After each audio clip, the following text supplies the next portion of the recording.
today we will discuss about average, average if and average if S. So here I have one table with 4 column, employee, department, salary and experience. So let's look at salary column, and I want to find average of salary. So what will be output? I have to write average of employee salary. So, what will be my formula? Average. So I am going to select average and close parenthesis, enter. So here 68,750 is the average employee salary from this table. But for example, if I want to know the average salary of IT employee, what I will do? Average salary of IT employee. So let's take other formula, average if. So what I will do here, I will take the range here, department, and again I will take the criteria. Criteria will be my IT, and again comma, and what will be the average range is the salary. So let's close the parenthesis. So 82,000 is the average salary of an IT employee, and what will be the average salary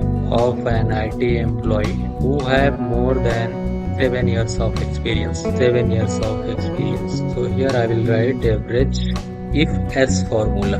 Average if S. So this I want to calculate the average salary of an employee who have more than 7 years experience. So I will take the average range first. So here this is salary is my average range, and comma, then again criteria range 1 and criteria. So this is my criteria range 1 is department, comma, what will be my criteria? IT, comma, what will be my next criteria range? Years of experience, comma, and what will be my, okay, I want to know more than 7 years. Okay, so I have to write more than 7 within quote and close parenthesis and enter. You can see here 87,500 is the average salary of an IT employee who have more than 7 years of experience. So in this video you have known already average, average if and average if S.